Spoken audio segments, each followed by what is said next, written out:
Assalamu alaikum students, hopefully you are doing well. Walaikum assalam, sir. Just give me 1 minute, I'm just going to start the class, right?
Yes, so I'm looking quite few number of students. What about the rest of the students? I think I can see here 35 students, but there's more than 50.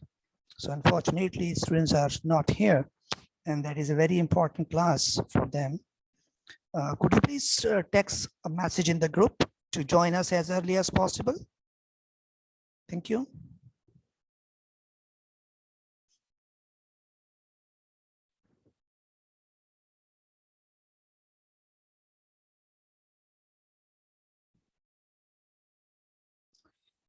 So let me to start the class then. If the students are not there, unfortunately, that's one of the things which somewhat like frustration.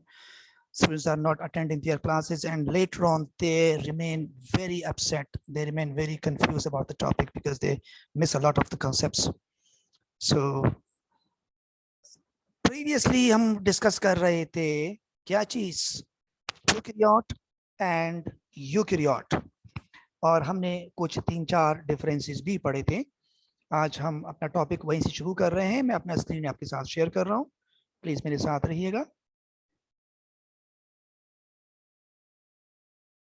Yes, मेरा screen आप लोगों को नजर आ गया? जी sir. ठीक है, तो prokaryote और यूकैरियोट की बात हो रही थी और कुछ बातें मैं आपके सामने भी स्क्रीन पे दिखा रहा हूँ। A prokaryotic cell is about 10 times smaller than a eukaryotic cell. ये एक बड़ा डिफरेंस और भी है, यानी जो प्रोकैरियोटिक सेल है वो तकरीबन 10 टाइम्स छोटा होता है किसी भी यूकैरियोटिक सेल से। अगर मैं आपसे बात करूं तो यूकैरियोटिक सेल के अंदर प्लांट और एनिमल सेल दोनों आते हैं, लेकिन यूजुअली हम देखते हैं कि जो प्लांट सेल का स्ट्रक्चर होता है वो तकरीबन डायमीटर साइज में बड़ा होता है। रिस्पेक्टिवली कुछ ऐसे सेल्स हैं जो कि एनिमल सेल होते हैं, वो भी कभी डायमीटर ज्यादा होता है, जैसे कि एग सेल्स हैं, ओवम होता है फीमेल में, इसका जो डायमीटर होता है इट्स अबाउट 120 माइक्रोमीटर के करीब होता है। जबकि बैक्टीरिया जो सबसे छोटा माइक्रो ऑर्गेनिज्म है, इसका जो साइज होता है इस अबाउट 1 से लेके तकरीबन बल्कि 0.75 माइक्रोमीटर से लेके 5 माइक्रोमीटर तक हो सकता है। लेकिन जनरली अगर हम बात करें तो मेजॉरिटी जो बैक्टीरिया होती है वो रेंज के अंदर जो होती है वो 0.75 माइक्रोमीटर से लेके 1 माइक्रोमीटर तक यूजुअली होते हैं, यानी 750 नैनोमीटर से लेके 1 माइक्रोमीटर। ये यूनिट्स हम आपके साथ जब माइक्रोस्कोप पढ़ेंगे उसमें डिस्कस करेंगे, ठीक है। तो जनरली आप ये कह सकते हैं कि bacterial cell is 10 times smaller than a eukaryotic cell. Prokaryotic cells do not contain membrane-bound organelles like mitochondria, Golgi bodies, and endoplasmic reticulum, etc. ये हम डिस्कस कर चुके थे, अगर आपको याद हो पिछली क्लास के अंदर मैंने आपसे कहा था कि जिस ऑर्गेनेल की भी मेम्ब्रेन होती है वो एब्सेंट होता है बैक्टीरिया के अंदर। करेक्ट? यहाँ तक क्लियर है? Yes, sir. Yes, sir. Great. उसके बाद हम एक और पॉइंट की तरफ मूव कर रहे हैं और वो है prokaryotes do not contain truly developed nucleus although these cells contain DNA. मैंने आपसे बात शेयर की थी कि प्रोकैरियोट्स जो है उनके अंदर डीएनए मौजूद होगा, लेकिन ट्रूली न्यूक्लियस का मतलब क्या होता है कि उसका न्यूक्लियर मेम्ब्रेन जो है वो एब्सेंट होता है। So if there is no nuclear membrane, can't you say like this is a nucleus? Yes, of course we have the chromatin, we have the DNA, but we do not have that truly developed nucleus due to the absence of nuclear membrane. ये भी हम पढ़ चुके थे। अच्छा, अब अगर इसका न्यूक्लियस ट्रू न्यूक्लियस नहीं है तो हम एक बात और कह सकते हैं, और वो क्या हो सकती है वो बात? Prokaryotes therefore have naked DNA not enclosed by the nuclear membrane. तो जैसे कि मैंने आप लोगों से कहा था कि जो डीएनए है वो नैकेड होता है किसके अंदर? बैक्टीरिया के अंदर, because it doesn't have any covering membrane, while in the eukaryotic cell DNA is enclosed by the nuclear membrane. अच्छा जी, अब ये एक नया पॉइंट आपके सामने आ गया। In addition to linear DNA, prokaryotes have circular DNA freely suspended in the cytoplasm. मुझे नहीं सुनाई देती। In eukaryotes, circular DNA is present in organelles like mitochondria and chloroplast, but not in the cytoplasm, while the linear DNA is enclosed by the nuclear envelope. बेटा बहुत बड़ा difference. क्या difference है? याद रखिएगा, अगर हम अपने सेल की बात करें जो यूकैरियोटिक सेल है, तो हमारे अंदर, हमारे सेल के अंदर दोनों डीएनए मौजूद है। लीनियर डीएनए भी है और सर्कुलर डीएनए भी है। लीनियर डीएनए जिसको आप हमेशा ओ लेवल से पढ़ के आ रहे हैं, जिस तरह की एक थ्रेड लाइक स्ट्रक्चर होता है, एक दूसरे के ऊपर ओवरलैप होते हैं, डबल हेलिकल स्ट्रक्चर होता है, इसको हम कहते हैं लीनियर डीएनए। और एक डीएनए आप लोगों ने पढ़ा था सर्कल फॉर्म में होता है, जिसको प्लाज्मिड कहते हैं। आप लोगों ने ओ लेवल केमिस्ट्री में, सॉरी ओ लेवल बायोलॉजी के अंदर पढ़ा था, बैक्टीरिया के चैप्टर में, माइक्रो ऑर्गेनिजम्स में भी और जीन टेक्नोलॉजी के अंदर भी। आप लोगों को याद होना चाहिए। ये दो तरह के डीएनए होते हैं, एक सर्कुलर डीएनए होता है, एक लीनियर डीएनए होता है। अब बैक्टीरिया के अंदर भी दोनों मौजूद है और यूकैरियोट के अंदर भी दोनों मौजूद है। तो फर्क क्या है? फर्क ये है कि बैक्टीरिया के अंदर दोनों, चाहे वो सर्कुलर है चाहे वो लीनियर है, वो साइटोप्लाज्म के अंदर सस्पेंडेड है, क्योंकि उसके अंदर कोई और ऑर्गेनेल है ही नहीं। लेकिन अगर आप यूकैरियोटिक की बात करते हैं, चाहे वो प्लांट सेल हो चाहे वो एनिमल सेल हो, उनमें होता ये है कि लीनियर डीएनए तो न्यूक्लियस के अंदर ही बंद होगी, लेकिन जो सर्कुलर डीएनए है वो ऑर्गेनेल्स के अंदर होती है। यानी डीएनए एक और ऑर्गेनेल के अंदर भी होती है, और वो ऑर्गेनेल इस वक्त जो आपके सामने नजर आ रहे हैं वो दो हैं, एक माइटोकॉन्ड्रिया है और एक क्लोरोप्लास्ट है। माइटोकॉन्ड्रिया का ताल्लुक रिस्पायरेशन के साथ होता है और इसके अंदर इसका अपना डीएनए होता है जिसको हम सर्कुलर डीएनए कहते हैं। इसी तरह क्लोरोप्लास्ट का ताल्लुक प्लांट सेल के साथ होता है, लेकिन क्लोरोप्लास्ट के अंदर भी इसका अपना डीएनए मौजूद होता है जो कि सर्कुलर डीएनए होता है। बेटा याद रहेंगी ये दो बातें। तो यानी सर्कुलर डीएनए और लीनियर डीएनए दोनों दोनों जगह मौजूद है। फिर आपसे एग्जामिनर पूछेगा फिर फर्क किस चीज का है जब दोनों दोनों जगह मौजूद है, तो आप कहेंगे फर्क लोकेशन का है, साइट का है, कि ये है कहां पर, वेयर दे आर लोकेटेड, किस जगह पे है। तो प्रोकैरियोट के अंदर दोनों साइटोप्लाज्म में है, लेकिन यूकैरियोट के अंदर लीनियर डीएनए न्यूक्लियस के अंदर, और जो आपका प्लाज्मिड है या सर्कुलर डीएनए है वो माइटोकॉन्ड्रिया और क्लोरोप्लास्ट के अंदर मौजूद है। ठीक हो गया? ये एक और पॉइंट आ गया आपका। नाउ नेक्स्ट,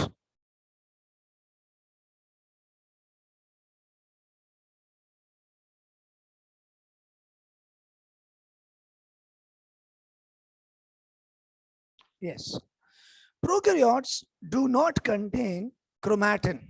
ये मैंने आपको उस दिन समझाया था कल। as they lack histone proteins in their DNA, और क्रोमेटिन का मतलब होता है हिस्टोन प्लस डीएनए। ये पॉइंट हम पिछली क्लास में पढ़ चुके थे परसों। मैंने आपसे कहा था कि क्रोमेटिन थ्रेड लाइक स्ट्रक्चर जरूर होते हैं, but that thread like structure is made up of two components. One is called protein, that is histone, and one is called DNA. अगर ये दोनों होंगे तो क्रोमेटिन कहलाएगा, इनमें से कोई भी एब्सेंट होगा तो वो क्रोमेटिन नहीं होगा बल्कि वही चीज बन जाएगी। यानी अगर हिस्टोन और डीएनए में से डीएनए हटा दोगे तो वो भी क्रोमेटिन नहीं है, सिर्फ हिस्टोन है, और अगर हिस्टोन हटा देंगे तो वो सिर्फ डीएनए है, क्रोमेटिन नहीं है। तो चूंकि प्रोकैरियोट्स के अंदर हिस्टोन नहीं होता, डीएनए होता है, इसलिए हम कहेंगे कि वहां पे क्रोमेटिन ही नहीं है। तो कब अगर एग्जामिनर आपसे पूछे क्या प्रोकैरियोट्स के अंदर क्रोमेटिन है या नहीं है, तो आपका जवाब होगा नहीं है। आपसे पूछेंगे क्यों, थ्रेड लाइक स्ट्रक्चर तो नजर आ रहे होते हैं, आप क्यों कहते हैं क्रोमेटिन नहीं है? आप कहेंगे वो जो थ्रेड लाइक स्ट्रक्चर है या वो जो लीनियर डीएनए है वो हिस्टोन के बगैर है। तो अगर हिस्टोन नहीं है तो इसको हम डीएनए तो जरूर कहेंगे, लेकिन इसको हम क्रोमेटिन नहीं कहेंगे। करेक्ट सर जी। क्रोमैटिन और क्रोमोसोम में क्या डिफरेंस होता है? शाबाश, ये भी मैं आपको इंशाल्लाह ताला जब सेल साइकिल पढ़ेंगे आगे बताऊंगा। सिर्फ इस वक्त आपको इतना बता दूं कि क्रोमोसोम और क्रोमेटिन में केमिकली कोई फर्क नहीं होता, दोनों हिस्टोन और डीएनए से बने होते हैं। बस फर्क सिर्फ इनका फिजिकल फर्क होता है, एक कंडेंस होता है, थिक होता है जो कि माइक्रोस्कोप से नजर आ जाता है, और एक अनकंडेंस होता है, बहुत ज्यादा लेंथ में होती है, लेंथ ज्यादा होती है लेकिन डायमीटर ना होने के बराबर होता है, इसलिए वो नजर नहीं आता। तो जब नजर नहीं आता, अनकंडेंस फॉर्म है, उसको हम क्रोमैटिन कहते हैं। यानी अगर एक बारीक धागा है, जिस तरह के ये जो आपके पास स्पाइडर का जो थ्रेड होता है जो कि नजर नहीं आता आंख से, तो इसको आप क्रोमेटिन कहें, और अगर मोटा धागा हो जो नजर आए तो इसको आप क्रोमोसोम कह सकते हैं। ये फिजिकल फर्क है दोनों में। ठीक है जी। So let's move to the next point then.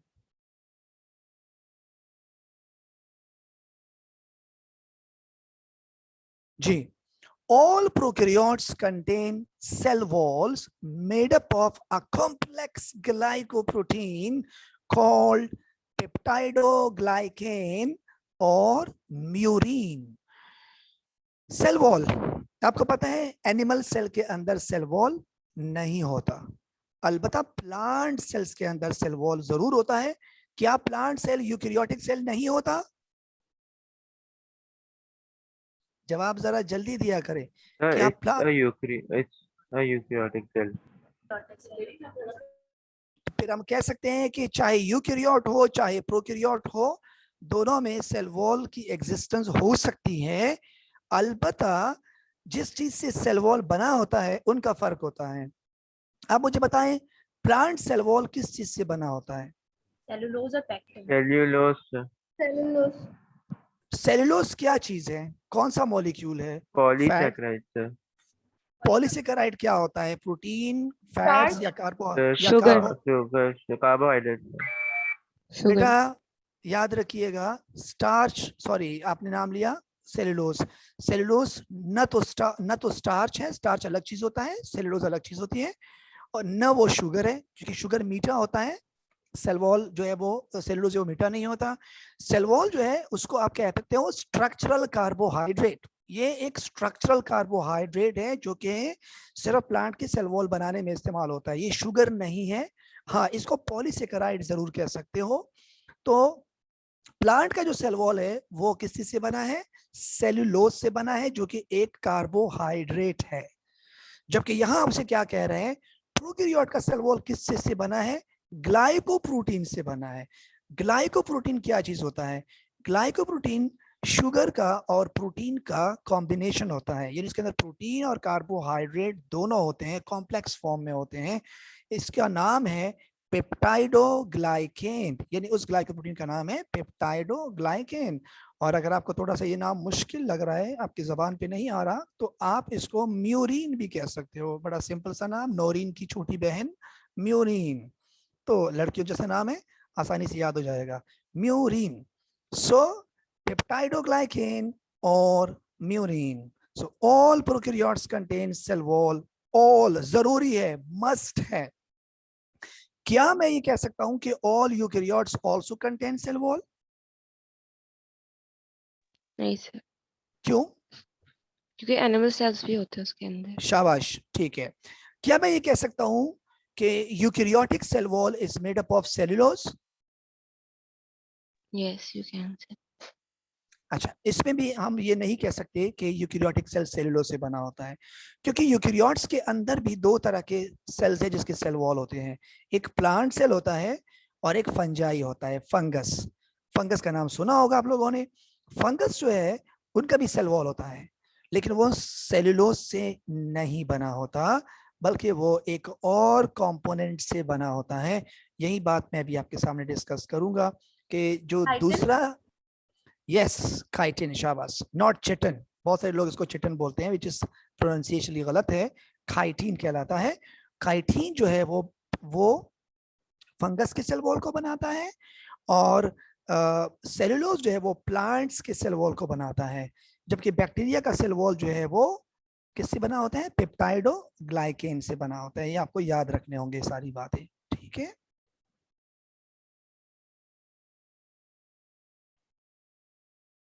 चलिए जी, unlike prokaryotes, eukaryotes like plant cell have cellulose in their cell wall, while fungi have chitin. ये हो गया। एक और डिफरेंस देखिएगा, prokaryotes divide by binary fission and not by mitosis, as they do not have nucleus. Do you know what is mitosis? Type of Division. Cellular Cell division. division. Type, sorry आवाज साफ नहीं आई, type of. Cell division. Cell division. आज की बात आप ये word use नहीं करेंगे, ए लेवल में एक्सेप्टेबल नहीं होता। आप कहोगे mitosis is a type of nuclear division, not cell division, ठीक है ना। सेल डिवीजन को माइटोसिस नहीं कहते हैं, बल्कि अगर सेल के अंदर न्यूक्लियस दो में डिवाइड हो जाता है तो उसको हम माइटोसिस कहते हैं। क्या बैक्टीरिया के अंदर न्यूक्लियस है? नहीं सर। तो जब बैक्टीरिया के अंदर न्यूक्लियस नहीं है, इसका मतलब है बैक्टीरिया के अंदर माइटोसिस भी नहीं हो सकती। तो बैक्टीरिया जब डिवाइड होगा तो उस मेथड को कहते हैं बाइनरी फिशन, और binary fission is a kind of asexual reproduction, जिसके अंदर एक सेल दो सेल के अंदर डिवाइड हो जाता है। उसका जो न्यूक्लियर मेम्ब्रेन है वो इनविजिनेट हो जाता है, उसके अंदर एक किस्म का फोल्ड आ जाता है और एक सेल से दो सेल बनते हैं। अलबत्ता इसकी डिटेल हमारी सिलेबस का पार्ट नहीं है, सिर्फ आपको याद रखना है कि प्रोकैरियोट्स बाइनरी फिशन से और यूकैरियोट जो है वो माइटोसिस से डिवाइड होते हैं। क्लियर हो गई बात? Yes sir. अच्छा जी, right. Prokaryotes have certain infolding in the plasma membrane. कल मैंने आपसे कहा था, आप लोगों ने पूछा था कि बैक्टीरिया अपने एटीपीज कैसे बनाएंगे अगर माइटोकॉन्ड्रिया ना हो, तो उसका जवाब यहाँ आ गया। In the plasma membrane called mesosomes which are concerned to respiration as there is no mitochondria. तो organelles for respiration in bacteria are called mesosomes, special types of organelles which are formed by the infolding of the plasma membrane. आगे diagram में बताऊंगा कि ये folding कैसे होती है, और यहाँ एटीपीज बनते हैं usually, right. Now there is one thing more, very very important, and you also have to focus it. Prokaryotes have smaller ribosome, that is called 70S ribosomes in their cytoplasm, while eukaryotes have heavier ribosomes, 80S, in their cytoplasm and on endoplasmic reticulum, while the smaller ones are embedded in the organelles like mitochondria and chloroplast. चलिए जी, अब जरा please focus कीजिएगा इसको समझने के लिए। यार देखो, राइबोसोम्स क्या है? एक ऑर्गेनेल है। पहले तो इस बात को समझ लो, राइबोसोम क्या है? एक ऑर्गेनेल है, और राइबोसोम का कोई भी मेम्ब्रेन नहीं होता, यानी ये मेम्ब्रेन लेस स्ट्रक्चर है। तो जब इसका मेम्ब्रेन नहीं है तो ये बैक्टीरिया के अंदर हो सकता है, क्योंकि बैक्टीरिया के लिए शर्त ये होती है कि उसमें वो ऑर्गेनेल नहीं हो सकता जिसका मेम्ब्रेन हो। तो राइबोसोम का मेम्ब्रेन नहीं है, इसलिए ये बैक्टीरिया के अंदर हो सकता है। लेकिन राइबोसोम की भी दो किस्में होती हैं, एक को हम कहते हैं 70S और एक को कहते हैं 80S। What is S stands for? S का मतलब क्या होता है जो कैपिटल S लिखा है? बेटा S का मतलब होता है स्वेडबर्ग। SVEDBERG, Svedberg. स्वेडबर्ग एक साइंटिस्ट का नाम था जिसने पहली बार डिस्कवर किया था कि राइबोसोम की दो किस्में होती हैं, एक हैवियर एक लाइटर। जो हैवियर होता है उसको उसने, ये जो 80 है ये शायद इसने इसका कुछ मास वगैरह या कोई फर्जी यूनिट्स लिया होगा, या नैनोग्राम होगा, मास होगा, तो उसके बेस पे इसने इसको नाम दिया 70S और 80S। तो इसकी डिटेल में जाने की जरूरत नहीं है, बस सिर्फ इतना याद रखिए कि एक लाइटर राइबोसोम होता है, एक हैवियर राइबोसोम होता है। तो जो लाइटर राइबोसोम है 70S, वो हमेशा बैक्टीरिया के अंदर होता है, और चूंकि आपको पता है राइबोसोम जो है वो साइटोप्लाज्म के अंदर ही होता है, तो ये बैक्टीरिया के साइटोप्लाज्म के अंदर फ्लोट कर रहा होता है, स्मॉलर राइबोसोम होता है 70S का। अब अगर आप यूकेरियोट की बात करते हो, तो बेटा यूकेरियोट के अंदर ये दोनों होंगे, 70S भी होगा और 80S भी होगा। फर्क ये है कि जो 70S है वो बैक्टीरिया की तरह यूकेरियोटिक सेल के साइटोप्लाज्म में नहीं होगा, बल्कि दोबारा उन दो ऑर्गेनेल्स के अंदर होगा जिसमें पहले आपने सर्कुलर डीएनए पढ़ा था, यानी एक माइटोकॉन्ड्रिया और एक क्लोरोप्लास्ट। इससे पहले आपने पढ़ा था कि सर्कुलर डीएनए हमारे सेल्स के अंदर होता है, लेकिन न्यूक्लियस के बजाय दो ऑर्गेनेल के अंदर होता है, एक को हम कहते हैं माइटोकॉन्ड्रिया और प्लांट्स में कहलाता है एक को क्लोरोप्लास्ट। तो जहां सर्कुलर डीएनए होता है उनके साथ 70S राइबोसोम्स भी होता है, यानी माइटोकॉन्ड्रिया और क्लोरोप्लास्ट। ये मैं बता रहा हूं किसमें, यूकेरियोट के अंदर। अब जो 80S है वो बिल्कुल एज यूजुअल साइटोप्लाज्म के अंदर पड़ा होता है, जिस तरह बैक्टीरिया के अंदर साइटोप्लाज्म में राइबोसोम होता है, इस तरह यूकेरियोट के अंदर भी साइटोप्लाज्म में होता है, लेकिन दोनों राइबोसोम के स्ट्रक्चर में फर्क होता है, एक हैवियर है एक लाइटर है। अलबत्ता हू बैक्टीरिया वाले राइबोसोम्स भी होते हैं, लेकिन वो फिर साइटोप्लाज्म के बजाय ऑर्गेनेल्स के अंदर होंगे, यानी साइटोप्लाज्म के बजाय माइटोकॉन्ड्रिया में और क्लोरोप्लास्ट में होंगे। काइंडली एक्नॉलेज कीजिएगा, यहां तक समझ आ गई बात? सर ये जो Yes, राइबोसोम sir. एस वाली जी जी। बात है वो रिपीट कर दें। एस जो है ये जैसे कि आप लोग यूनिट लिखते हो ना, मास के लिए ग्राम लिखते हो या मिलीग्राम लिखते हो, डिस्टेंस के लिए मीटर लिखते हो या मिलीमीटर लिखते हो, इस तरह ये राइबोसोम्स की मेजरमेंट के लिए इन्होंने एस लगाया है। S stands for Svedberg, SVED, Svedberg, BERG एक ही लफ्ज है। स्वेडबर्ग असल में उस बायोलॉजिस्ट का नाम था जिसने पहली बार राइबोसोम को डिस्कवर किया था, तो उसने अपने नाम के साथ यूनिट दे दिया, और इसका मतलब था कि जो 70S है वो 70 यूनिट्स है और ये 80 यूनिट्स है, यानी ये हैवियर है और वो लाइटर है। जी बेटा, क्लियर है? Yes sir any? Yes yes please. Sir जी बैक्टीरिया में कौन से वाले राइबोसोम्स होते हैं? अब बेटा बैक्टीरिया के अंदर आप देखिए सामने लिखा हुआ है, prokaryotes have smaller ribosomes 70S in their cytoplasm only, while eukaryotes have heavier ribosomes 80S in their cytoplasm and on endoplasmic reticulum, while the smaller ones are embedded in the organelles like mitochondria and chloroplast. तो इसका मतलब है कि bacteria के अंदर तो है ही 70S, वहां तो 80 है ही नहीं, कहानी खत्म। लेकिन यूकेरियोट्स के अंदर दोनों है, 80 भी है और 70 भी है। 70 कहाँ कहाँ है? 70 जो है वो कहाँ है?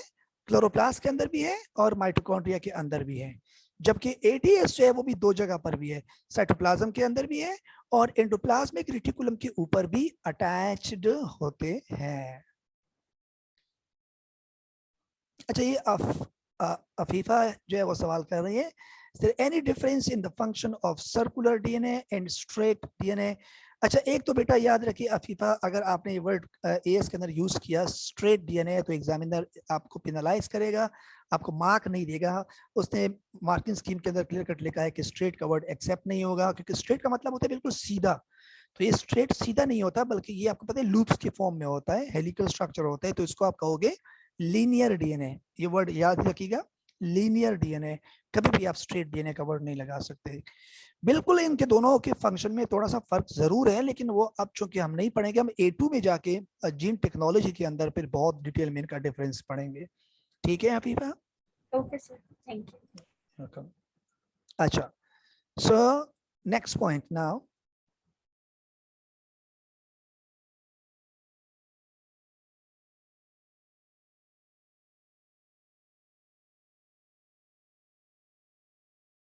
राइट, ये देखिएगा एक डायग्राम आपके सामने नजर आ रहा है और ये जो आप देख रहे हैं ये मीजोसोम है। क्या है ये? मीजोसोम है।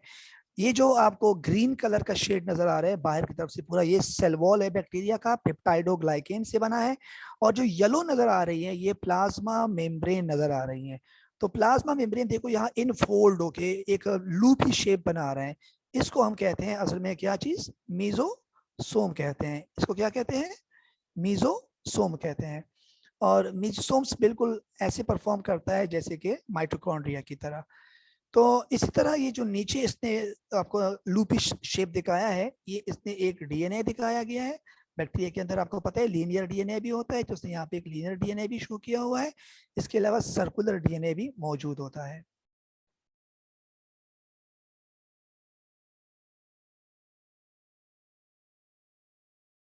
ठीक है, अच्छा चले, ये तो हो गया। अब मैं ही चाह रहा हूँ कि मैं आप लोगों के साथ कुछ क्वेश्चंस डिस्कस करूं। अगर आपको थोड़ा आइडिया हो गया है तो let's see some past paper questions कुछ देख लेते हैं कि आप इसको टैकल कर लेते हैं या नहीं कर सकते हैं। तो जैसे कि फॉर एग्जांपल एक क्वेश्चन आपके सामने भी आ रहा है, मुझे आप बता दें कि इसका आंसर क्या हो सकता है।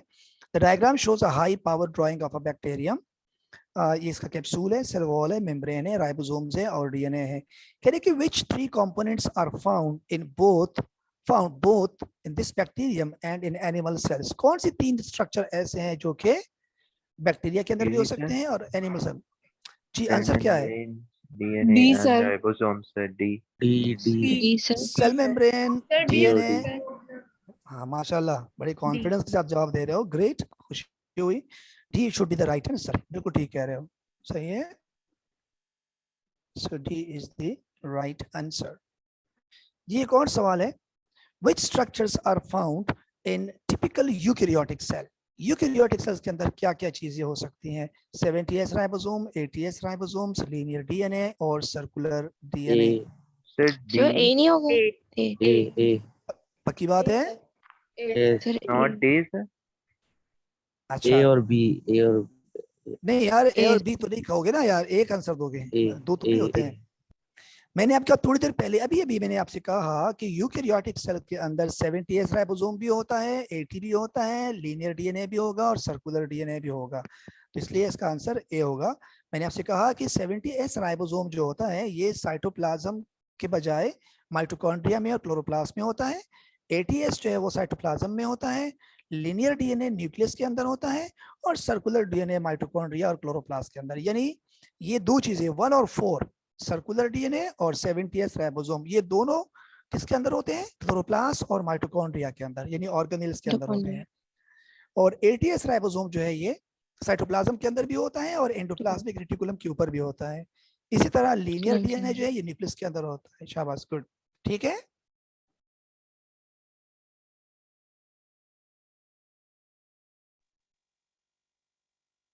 तो मैं इसका आंसर भी दिखा देता हूँ।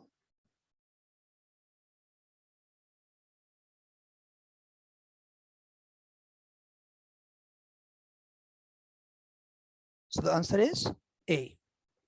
ठीक है, अच्छा उसके बाद एक और क्वेश्चन की तरफ मूव करते हैं। What is the function of, अच्छा ये आपने पढ़ा नहीं है, इसको मैं बताऊंगा अभी प्लांट सेल्स का, प्लाज्मोडेस्माटा का क्या फंक्शन होता है। इसके बाद एक और टॉपिक है उसमें हम पढ़ेंगे। Which size of ribosome is found in both chloroplast and mitochondria? 70 शाबाश, B. Sir 70 70S sir. B, शाबाश, good। So the answer should be B, B। that is 70S, 7S। right।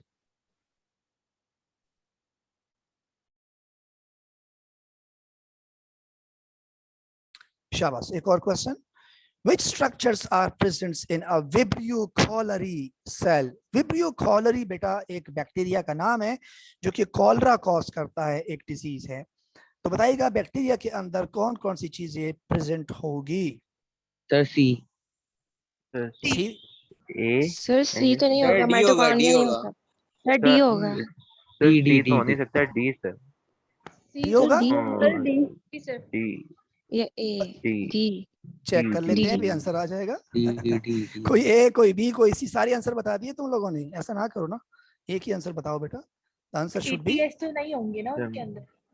ना, माइटोकॉन्ड्रिया होगा ना ATS Yes, होगा। sir, आप वही। ATS होगा। Sir D आगे होगा answer D. Yes Yes, let's go. देखो ये भी हंस रहा है, हाँ? इसकी आंखें और मुंह। So D is the right answer. चले जी, नेक्स्ट क्वेश्चन की तरफ मूव करते हैं। Which structures are present in a Vibrio collar? दोबारा रिपीट हो रहा है ये क्वेश्चन, लेकिन इस बार थोड़ा सा डिफरेंट है क्वेश्चन, वैल्यूज चेंज किया है। बताइएगा इस बार क्या कहोगे? इसका ए होगा, Typical bacteria, इसका sir. डी So होगा, it's D. इसका भी डी होगा। D होगा। अब इसका D हो जाएगा sir, because cell wall. Sir D होगा क्योंकि सेल वॉल और सेल। अच्छा चलिए लॉक कर लेते हैं, देख लेते हैं आंसर्स क्या आ रहा है हमारे पास। वैसे डी बिल्कुल आना चाहिए क्योंकि सेल वॉल तो होता है बैक्टीरिया के अंदर, सिर्फ ATS राइबोसोम जो है वो नहीं होगा। ये एक बार फिर हमारा आंसर होना चाहिए डी। लेट्स सी आ जाए।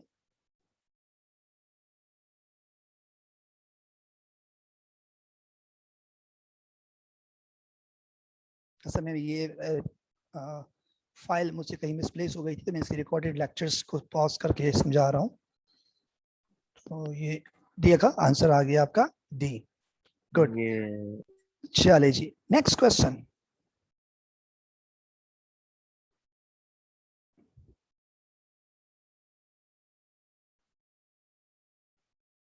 जी, इस डायग्राम को जरा गौर से देखिएगा। ये एक प्लांट सेल है। मुझे पता है थोड़ा सा साफ नजर नहीं आ रहा, लेकिन मैं आपको बता देता हूँ। बेसिकली ये आपके ख्याल में क्या चीज होनी चाहिए? न्यूक्लियस। शाबाश। और इसके बराबर में ये क्या नजर आ रहा है? ये वाली वैक्यूम। Headlight नहीं। structures, right? ये देखो, Ribosome. ये इन्होंने बहुत जूम किया हुआ है स्ट्रक्चर को, ठीक है? तो ये तो हो गया सेल वॉल, ठीक है? ये जहां मैं कर्सर रख रहा हूँ ये प्लाज्मा मेम्ब्रेन है, सेल वॉल की बिल्कुल फौरन बात, ये देखिए बारीक वाली, ठीक है? ये हो जाएगा न्यूक्लियस, ये हो गया न्यूक्लियोलस, या आप कह सकते हैं क्रोमोसोम्स वगैरह जो अंदर पड़े होते हैं। बेटा ये जो स्ट्रक्चर है ना, ये क्लोरोप्लास्ट का स्ट्रक्चर है। चूंकि अभी आप लोगों ने ऑर्गेनेल्स पढ़े नहीं है तो आपको समझ आ जाएगा। तो उस हिसाब से फिर बताइएगा आंसर्स क्या होना चाहिए हमारे पास। कह रहे हैं कि which features are also found in prokaryotes. तो प्रोकैरियोट्स के अंदर क्या क्या चीजें होने चाहिए? Just cell wall होनी चाहिए. So, सिर्फ सेल वॉल होना चाहिए? no, sir. Along with other C, I guess C. Plasma membrane भी तो होना चाहिए ना? Yes, sir. C. Yes. तो फिर हमारा आंसर सी होना चाहिए, X and Y ओनली, ऐसा ही है? Yes, sir. Yes. चेक कर लेते हैं।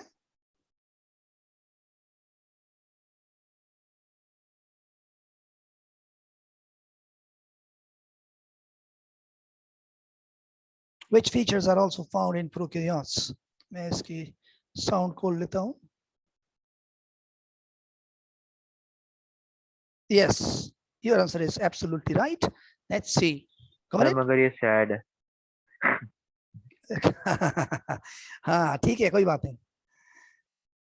अच्छा जी, नेक्स्ट क्वेश्चन की तरफ मूव करते हैं। चले, which of the structures are found in photosynthetic prokaryotes? वो बैक्टीरिया जो फोटोसिंथेसिस करता है उसमें कौन कौन सी चीजें हो सकती हैं? शाबाश। Sir all four. Sir A. A. Sir A. Plasma membrane तो होगा बिल्कुल, Yes, सेल वॉल sir. भी होगा, राइबोसोम भी होगा, A, क्लोरोप्लास्ट भी होगा। पक्की बात है? Yes, sir. किसी को कोई इतराज? No, sir. नहीं सर। लेकिन मुझे इतराज है। सर सेल्यूलोज वॉल जरूरी थी ना हो। Okay. That was didn't read that. So cellulose wall नहीं होगी. फिर आंसर क्या होना चाहिए बेटा? फिर तो ऑप्शन ही नहीं बन रहा। क्या ख्याल है?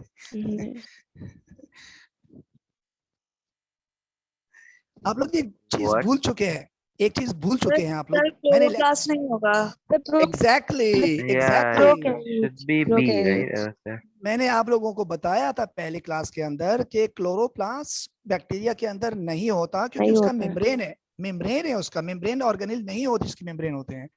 फिर दूसरी बात मैंने बताई थी, आप लोगों ने पूछा भी था कि फिर फोटोसिंथेसिस कैसे करता है, तो मैंने आपसे कहा था कि फोटोसिंथेसिस के लिए क्लोरोफिल का होना जरूरी है, ना कि क्लोरोप्लास्ट का। तो क्लोरोफिल जो है वो बैक्टीरिया के प्लाज्मा मेम्ब्रेन के अंदर लगे होते हैं, ना कि क्लोरोप्लास्ट के अंदर। तो याद रखिएगा फोटोसिंथेटिक बैक्टीरिया के अंदर क्लोरोप्लास्ट नहीं होता, अलबत्ता क्लोरोफिल जरूर होता है जो कि प्लाज्मा मेम्ब्रेन के अंदर होता है। याद रहेगा, ये भूलेंगे तो नहीं? Yes, sir. Thank you. Clear. Yes, चलिए sir. जी, ओके। सो लेट्स सी, इसका आंसर भी डिसाइड हो जाएगा अभी। वैसे तो आना चाहिए इसका आंसर, क्या चीज, 1 C? and 3, so that should be 3. सी। एक बार फिर सैड हो जाएगा ये। जी sir. आ भी जाओ भाई, इतना टाइम ले रहा हूँ।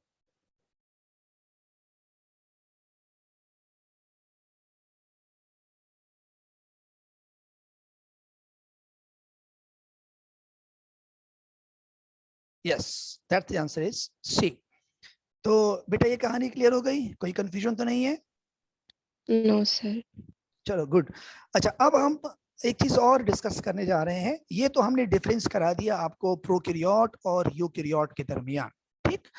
अब मैं चाह रहा हूं कि थोड़ा सा रिव्यू हम कर ले कि एक यूकैरियोट और यूकैरियोट दो सेल्स उठाते हैं, एक एनिमल सेल और एक प्लांट सेल।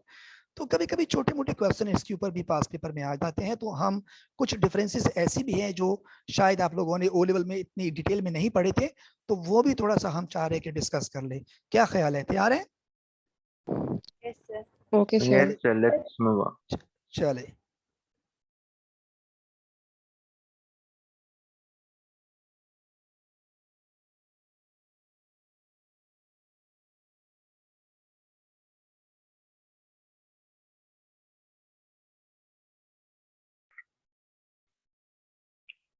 मैं आपके सामने स्क्रीन शेयर कर रहा हूं।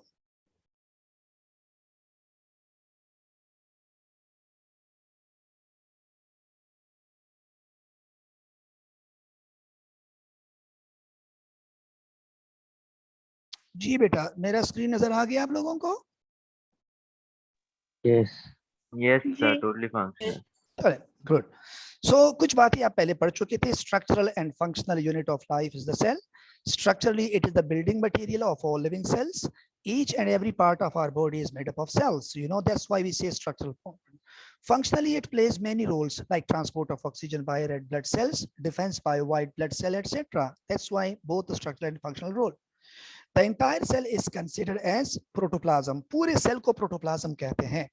So any substance which possesses protoplasm must possesses life. बेटा लाइफ को तो हम डिफाइन नहीं कर सकते कि व्हाट इज लाइफ, अलबत्ता हम ये कह सकते हैं कि हर वो चीज जिसमें प्रोटोप्लाज्म हो उसमें लाइफ होगी। तो और प्रोटोप्लाज्म पूरे सेल को कहते हैं सिवाय सेल वॉल के, क्योंकि सेल वॉल डेड होता है। Cell may be classified as prokaryotic and eukaryotic. All cells including plants and animal cells are eukaryotic and all bacteria belong to prokaryotic cell. तो इस पे कोई नई बात नहीं है, ये आप पढ़ चुके हैं। तो प्लांट एंड एनिमल सेल्स की कंपैरिजन की तरफ मूव करते हैं और देखते हैं क्या क्या डिफरेंसेस हमें नजर आते हैं। तो पहले आप देखिएगा क्या सिमिलरिटीज है। Both plant and animal cells have almost the same structure and features with few differences that can be summarized as below. Right, क्या डिफरेंस है? Plant cells do not contain centrioles, ये तो आपने पढ़ा है ओ लेवल्स में, पढ़ा है ना? सेंट्रियोल्स नहीं होते प्लांट सेल No, के अंदर। sir. अच्छा, Yes, sir.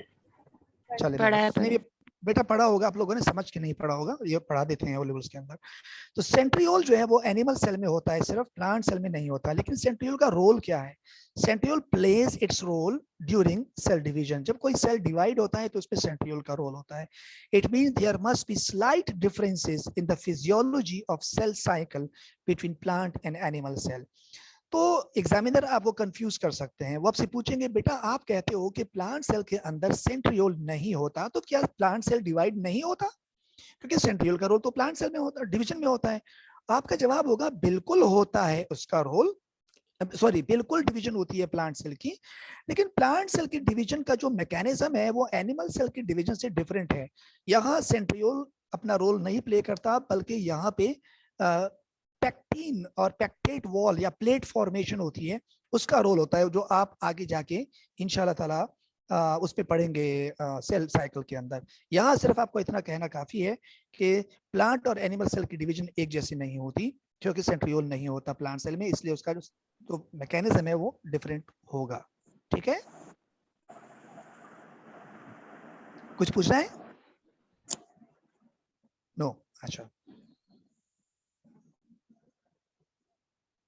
एक और डिफरेंस क्या हो सकता है? In addition to cell surface membrane, plant cells contain cell wall. Cell wall is dead in nature. बेटा किसी का माइक ऑन है, प्लीज इसको ऑफ रखें ताकि शोर ना हो. Cell wall is dead in nature, and unlike membrane, it is totally permeable to allow molecule and ions across it. It is made up of a complex carbohydrate called cellulose. तो बेटा plant cell के अंदर cell wall होगा, animal cell के अंदर cell wall होता ही नहीं है, और इसने कहा कि सेल वॉल डेड होता है, इसलिए प्रोटोप्लाज्म का पार्ट नहीं है. इसका काम सिर्फ ये है कि ये प्लांट सेल को सपोर्ट प्रोवाइड करता है और किसी चीज को रोक नहीं सकता क्योंकि ये टोटली परमिएबल होता है. तो जो चीज सेल वॉल से गुजरती है वो प्लाज्मा मेम्ब्रेन से जरूरी नहीं है कि गुजर जाए, क्योंकि सेल वॉल से हर चीज गुजर जाती है. मॉलिक्यूल हो, आयंस हो, वाटर हो, सब चीजें ये पास हो सकती हैं. थोड़ा सा पोरस होता है ये.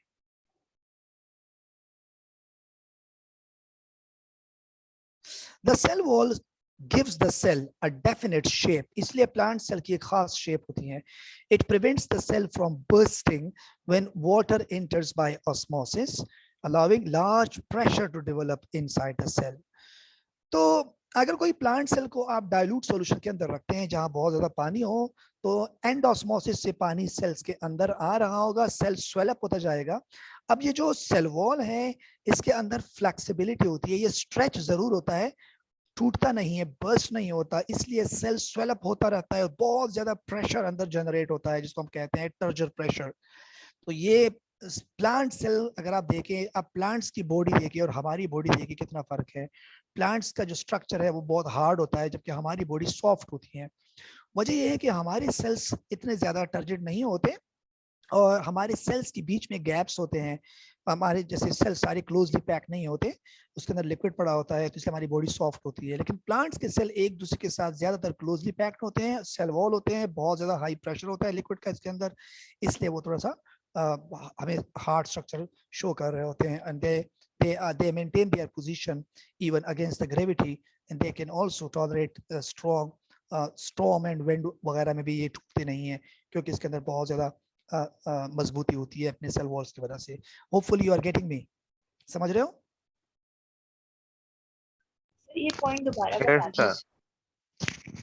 जी, मैंने ये कहा कि सेल वॉल बिल्कुल एक प्रोटेक्शन प्रोवाइड करता है. देखो सेल वॉल बेसिकली ट्रांसपोर्ट में कोई रोल प्ले नहीं करता. सेल में अगर कोई चीज जा रहा है और बाहर आ रहा है तो उसमें सेल वॉल का कोई खास रोल इसलिए नहीं है कि सेल वॉल टोटली परमिएबल होता है.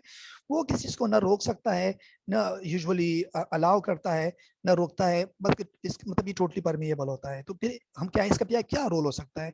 हम कह रहे हैं इसका रोल जो है वो सपोर्ट हो सकता है और प्रोटेक्शन होती है. अब प्रोटेक्शन का मतलब ये होता है कि सेल्स को मैकेनिकल इंजरीज वगैरह से रोकता है.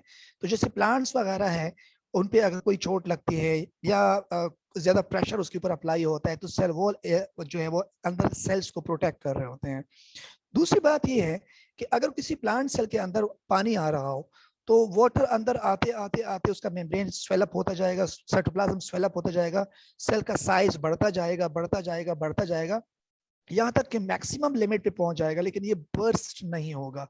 बर्स्ट क्यों नहीं होगा? क्योंकि सेल वॉल पीछे से इसको सपोर्ट कर रहा है. अब अगर ये सेल वॉल ना होता तो प्लांट सेल जो है वो स्प्लिट हो सकता था, बर्स्ट हो सकता था. इसके जवाब में अगर हमारे एनिमल सेल्स को किसी डाइल्यूट सॉल्यूशन में रखें तो वो क्यों बर्स्ट हो जाते हैं, उसका मेम्ब्रेन क्यों रप्चर हो जाता है?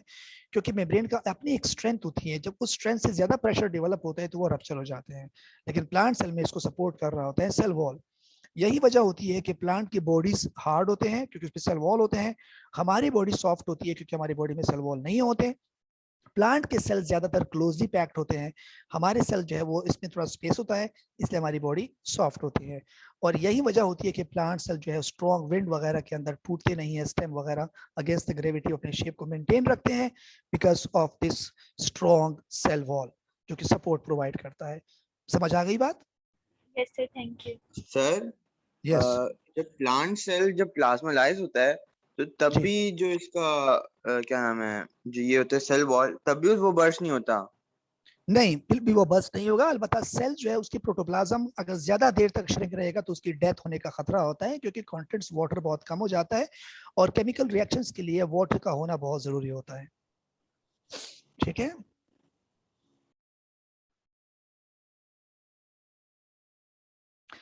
अच्छा जी, ये आ गया एक नई चीज जो मुझे आपको समझाना थी, वो है प्लाज्मोडेस्माटा। एनिमल सेल के अंदर प्लाज्मोडेस्माटा नहीं होता, बल्कि प्लांट सेल के अंदर प्लाज्मोडेस्माटा मौजूद होता है। What is plasmodesmata? Plasmodesmata is another key feature of plant cell. These are fine strands of cytoplasm pass through pore-like structure in the cell wall of adjacent plant cells to connect their cytoplasm. अच्छा जी, please इसको यूं समझ लो, मैं आपको आसानी से समझाने के लिए एग्जांपल दे रहा हूं। दो कमरे हैं, दो रूम है, ठीक है, और दोनों रूम बिल्कुल एडजेसेंट, इनके बीच में दीवार है, दो कमरे हैं। इन दोनों रूम्स को आप ये समझ लो कि ये दो सेल है, प्लांट सेल है, और इनकी जो दीवारें हैं वो इनके सेल वॉल है। सही है बेटा? और इन रूम्स के अंदर पानी है, मतलब 1 मीटर की हाइट तक रूम पानी से भरा हुआ है। ये जो पानी है ये पूरा साइटोप्लाज्म है, अंदर सारा सब कुछ मौजूद है, एक रूम के अंदर दूसरे रूम के अंदर भी। अब अगर मैं इन दोनों कमरों की दीवार में एक सुराख कर लूं, तो उस सुराख के थ्रू, उस होल के थ्रू एक कमरे से वाटर दूसरे कमरे में और दूसरे कमरे का वाटर पहले वाले कमरे में मिक्स होता रहेगा। तो प्लांट सेल जो आपस में एडजेसेंटली अटैच होते हैं, तो अटैचमेंट जिस जगह पे होती है, दोनों के सेल वॉल जहां फ्यूज होते हैं, तो इन सेल वॉल्स के अंदर पार्टीशन होती है ये और उस पार्टीशन में एक सेल का प्लाज्मा मेम्ब्रेन दूसरे सेल के प्लाज्मा मेम्ब्रेन के साथ जुड़ा होता है। आई मीन मेम्ब्रेन एक ही होती है, सेल दो होते हैं।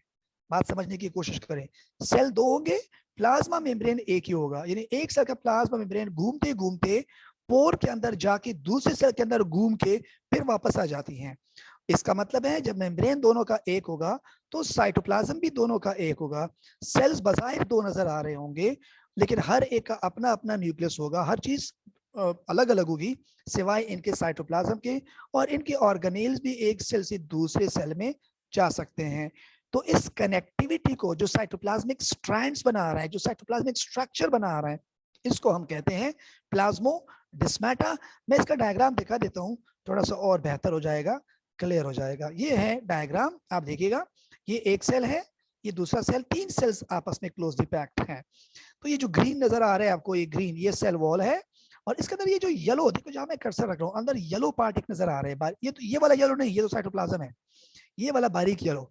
तो देखो ये प्लाज्मा मेम्ब्रेन है, ये प्लाज्मा मेम्ब्रेन इस सेल्स के घूमते घूमते इस सेल में गई है, यूं गई है, और वहां से वापस आके दोबारा यूं आई है। तो इसका मतलब है ये साइटोप्लाज्म यहाँ से आसानी से जा सकता है, ये साइटोप्लाज्म यहाँ से यहाँ जा सकता है। इन जगहों को हम कहते हैं प्लाज्मोडेस्माटा, जो कनेक्शन बना रहे हैं एक प्लांट सेल से दूसरे प्लांट सेल के दरमियान। So these cytoplasmic connections are called plasmodesmata. Clear है बेटा? Sir, yes. so these connections are like with the help of cell wall and cytoplasm as well as like the membrane. It is basically the cytoplasm which are connecting, क्योंकि cell wall तो Oh, दोनों के अलग अलग है ना, cell wall दोनों के okay. अलग अलग है, सिर्फ साइटोप्लाज्म और मेम्ब्रेन जाके वो चूंकि उस पे फोल्ड हुआ था, तो उसकी वजह से हमारे पास कनेक्शन बना। Okay, sir. और इसे अच्छा, अब इस प्लाज्मोडेस्माटा का फायदा क्या है? देखो, अगर कोई बड़ा मॉलिक्यूल भी होगा तो वो एक प्लांट से दूसरी प्लांट सेल में जा सकता है, क्योंकि बहुत बड़ा पोर है। अब अगर ये एनिमल सेल होती तो इसमें पार्टीशन ना होती और फिर प्लाज्मा मेम्ब्रेन के थ्रू पार्टिकल को जाना था। यहाँ जरूरी नहीं है कि प्लाज्मा मेम्ब्रेन से यहाँ जाए, क्योंकि प्लाज्मा मेम्ब्रेन तो यहाँ है ही नहीं, तो डायरेक्ट साइटोप्लाज्म से बड़े बड़े मॉलिक्यूल भी जा सकते हैं। जैसे कि एटीपी है, एटीपी एक मॉलिक्यूल है, यहाँ एटीपी बन सकते हैं, तो वो यहाँ भी जा सकते हैं, यहाँ के एटीपी यहाँ भी जा सकते हैं। इस तरह ऑर्गेनेल हो गया, माइटोकॉन्ड्रिया हो गया, आपके पास क्लोरोप्लास्ट हो गए, वो भी आपस में एक्सचेंज हो सकते हैं through these plasmodesmata, because this is a big spaces जो एक दूसरे को कनेक्ट कर रहे होते हैं, and these are called plasmodesmata. बेटा क्लियर है? सर एक Yes, सेकंड, Yes, sir. जो Clear. जी प्लाज्मोडेस्मा है वो स्ट्रक्चर का नाम है, जी, बिल्कुल सही कह रहे हो। और प्लाज्मोडेस्माटा क्या है? बेटा प्लाज्मोडेस्मा सिंगुलर है, प्लाज्मोडेस्माटा प्लूरल है, ओह अच्छा अच्छा अच्छा, सही। जिस तरह के स्ट्रोमा और स्टोमेटा होता है। ठीक है? सर, ये जो Yes. प्लाज्मोडेस्मा है, इसके जरिए जैसे कि एक्टिव ट्रांसपोर्ट के अंदर सॉल्ट्स और मिनरल्स वगैरह ट्रांसपोर्ट होते हैं, तो वो चीजें भी ट्रांसपोर्ट हो जाती हैं। बेटा मैं आपको एक बात बताऊं, एक्टिव ट्रांसपोर्ट के लिए मेम्ब्रेन के थ्रू जाना जरूरी होता है। अगर मेम्ब्रेन के बगैर कोई चीज जा रही है तो वो एक्टिव ट्रांसपोर्ट हो ही नहीं सकती। जब आप आगे चैप्टर नंबर 3 में पढ़ेंगे कि एक्टिव ट्रांसपोर्ट की क्या रिक्वायरमेंट होती है। तो एक्टिव ट्रांसपोर्ट सिर्फ उस कंडीशन में हो सकती है कि अगर अक्रॉस द प्लाज्मा मेम्ब्रेन कोई चीज जा रही हो। तो यहाँ अक्रॉस द प्लाज्मा नहीं है, बल्कि यहाँ तो साइटोप्लाज्म से डायरेक्ट जा रहा है, कोई मेम्ब्रेन बीच में है ही नहीं, पोर है। तो ये एक्टिव ट्रांसपोर्ट नहीं कहलाएगा, सिंपल डिफ्यूजन होगा। ओके, तो फिर मतलब इस तरह के फूड मॉलिक्यूल्स जा सकते हैं? बिल्कुल जा सकते हैं, बिल्कुल जा सकते हैं। और ये सिर्फ प्लांट्स में हो सकता है, एनिमल सेल में नहीं होता। ठीक है। Okay sir.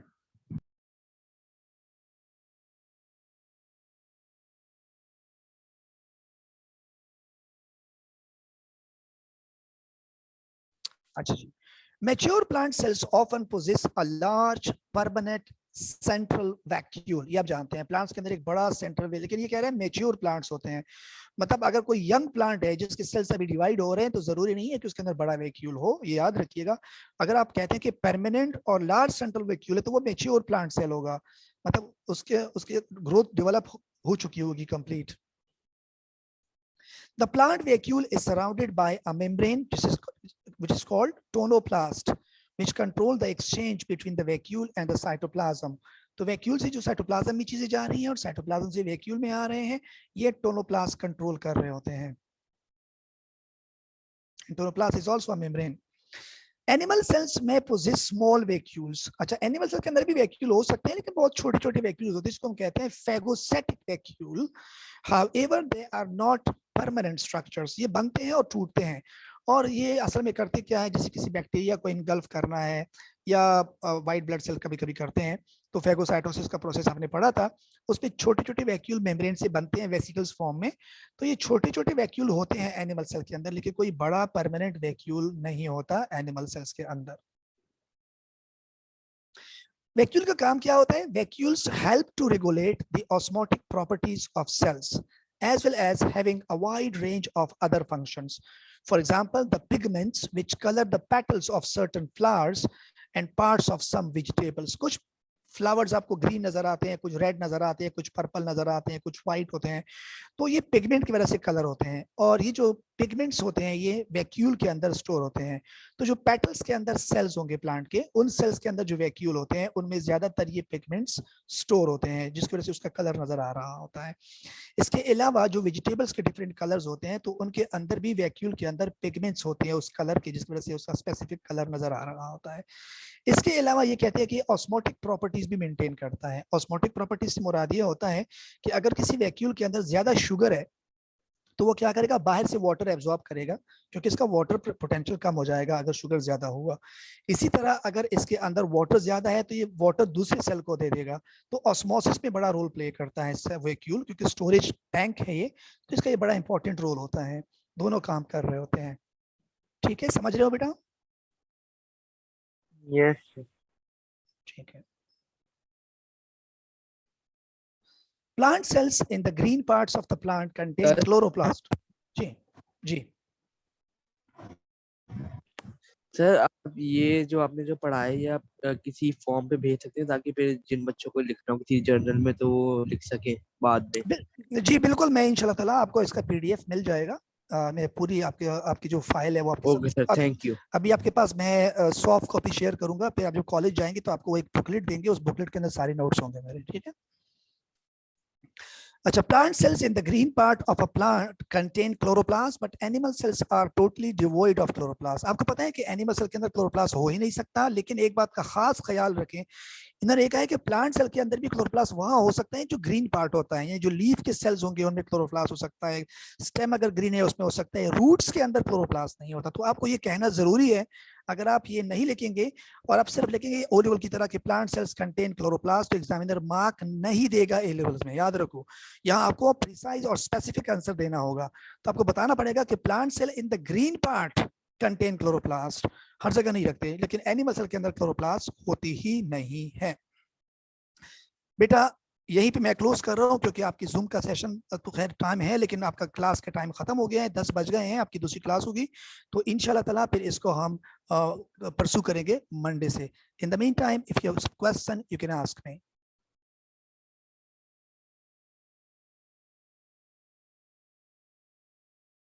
Right, so thank you very much, then see you inshallah in the next class. Take care. Allah Hafiz. Allah Hafiz, Allah sir. Hafiz, sir. Have a good day.